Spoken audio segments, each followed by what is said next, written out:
আল্লাহর কোন দিনের উপর চলতে চাইলে কিছু গুণ হাসিল করতে হয়, আর আল্লাহর কাছে কবুল নিজের জিন্দেগি কবুল করাইতে চাইলে মেহনত শর্ত, ঈমান শর্ত। যারা ঈমানের উপর মেহনত করে আল্লাহর কাছে নিজের জিন্দেগি কবুল করাইতে পারিবে, তাহারা দুনিয়া ও আখিরাতে কামিয়াব হবে। আর আল্লাহর কাছে নিজের জিন্দেগি কবুল করাইতে চাইলে আল্লাহ তাবারক তাআলা কোনো যোগ্যতা দেখেন না, কোনো ডিগ্রিও দেখেন না। আল্লাহ দেখেন সিফত। সিফতের মধ্যে সর্বশ্রেষ্ঠ সিফত হলো ঈমান। ঈমান হলো আল্লাহর পক্ষ থেকে যত হুকুম আহকাম, যত খবর আমাদের নবী হযরত মুহাম্মদ মুস্তাফা সাল্লাল্লাহু আলাইহি সাল্লামের উপর নাজিল হয়েছেন, এই সমস্ত কিছু নিশ্চিন্ত অন্তরে মেনে নেওয়ার নাম হলো ঈমান। ঈমানের কলিমা হলো লা ইলাহা ইল্লাল্লাহু মুহাম্মাদুর রাসূলুল্লাহ। অর্থ হলো আল্লাহ ছাড়া অন্য কোনো মাবুদ নাই, হযরত মুহাম্মদ মুস্তাফা সাল্লাল্লাহু আলাইহি সাল্লাম আল্লাহর রাসূল। ঈমানের উদ্দেশ্য হলো দিলের ইয়াকিন সহি করা, অর্থাৎ সৃষ্টিজীব থেকে হওয়া ইয়াকিন দিলের থেকে বাহির করে দেওয়া, গায়রুল্লাহ থেকে হওয়া ইয়াকিন দিলের থেকে বাহির করে দেওয়া, আল্লাহ থেকে হওয়া ইয়াকিন দিলের মধ্যে জায়গা দেওয়া।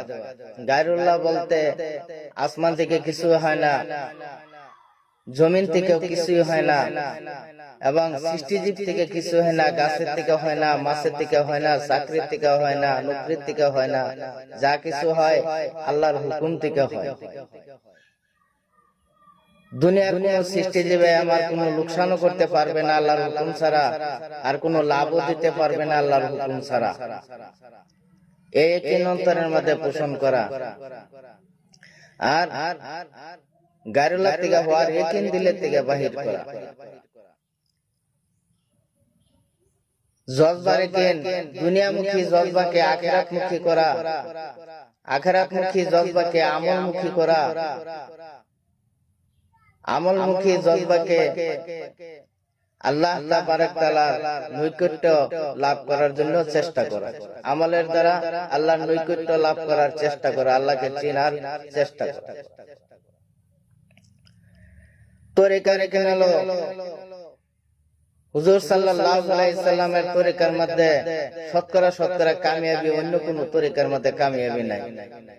যে ব্যক্তি একটি সুন্নত জিন্দা করবে, আল্লাহ তাবারক তাআলা তাকে 100 শহীদের সওয়াব তার আমলনামার মধ্যে দান করবে।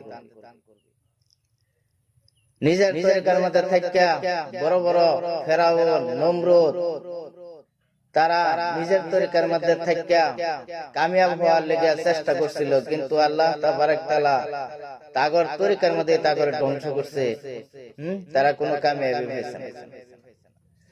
আর যারা হুজুর সাল্লাল্লাহু আলাইহি সাল্লামের তরিকাকে ইখতিয়ার করে নিছে, জিন্দেগীর মধ্যে আনছে, আল্লাহ তাবারক তাআলা তাগর প্রত্যেক কাজের মধ্যে বরকত দিছে এবং প্রত্যেক কাজ সহজভাবে সম্পাদন করার তৌফিক দিছে, এবং তাগর দুনিয়াও শান্তি হইছে, আখিরাতেও শান্তি হইছে, আখিরাতেও তারা শান্তি পেয়ে গেছে। ভাই ও মুহতারাম দোস্ত বুজুর্গ, তাই এই ইয়াকিন হাসিল করতে চাইলে, এই রবচাহি ইয়াকিন হাসিল করতে চাইলে 3 লাইনের মেহনত করার প্রয়োজন আছে। 1 নম্বর হইছে নিজে ঈমানের মজলিসের মধ্যে জমিয়া বসতে হবে, আর ঈমান শিখতে হবে, ঈমানের মুযাক্কারা করতে হবে। নিজে জানলে অপর ভাইকে শিক্ষা দিতে হবে, না জানলে শিক্ষা লইতে হবে, এবং নির্জনে বসে আল্লাহর কাছে দোয়া করতে হবে, হে আল্লাহ তুমি আমাকে এবং সমস্ত উম্মতে মুহাম্মাদীকে হকিকতের ঈমান দান করো, যে ঈমান দান করছিল সাহাবাদেরকে। এইভাবে দোয়া করতে। তারপর কলিমার ইয়াকিনের লাভ হলো, যে ব্যক্তি ইখলাসের সহিত এই কলিমা একবার পাঠ করবে, আল্লাহ তাবারক তাআলা তার জিন্দেগীর গুনাহ খাতা মাফ করে দিবে। ফজিলত হলো, যে ব্যক্তি এই লা ইলাহা ইল্লাল্লাহ এই কলিমা প্রত্যেক দিন সকাল বিকাল 100 বার করে পাঠ করব, কিয়ামতের দিন হাসরের ময়দানে তার চেহারা নূরের মতো উজ্জ্বল করে হাসরের ময়দানে উঠে। এই কলিমার হাসিল ছিল 3 লাইনে মেহনত করা। এই কলিমার দাওয়া প্রত্যেক মুসলমান, প্রত্যেক ইমানদার মুসলমান ও মুসলমান সবাইকে এই কলিমার দাওয়াত দেওয়া, আর নিজে এই কলিমার উপর চিন্তা ফিকির করা, আর সহি শুদ্ধভাবে শিক্ষা করা, অর্থ সহ জানা এবং বুঝা,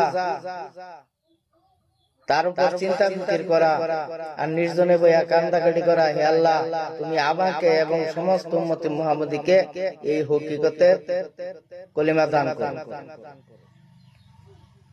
কলিমার হক হলো 4টা।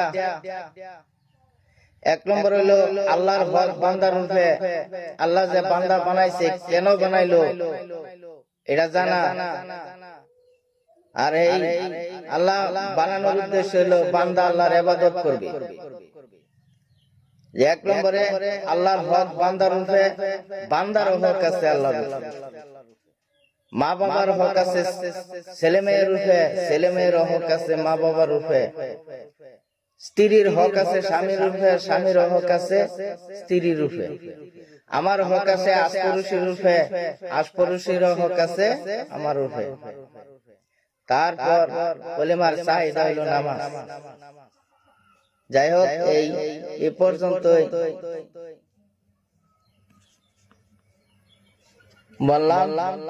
আল্লাহ তাবারক তাআলা আমাদের আমল করার জন্য তৌফিক দান করুক। আপনারা লাইক শেয়ার করে সবাই জানাই দিবেন, সবাই যাতে শিখতে পারে। আপনারা সওয়াব আপনাদের আমলের মধ্যে ইনশাআল্লাহ আল্লাহ সওয়াব দিয়ে দিবেন।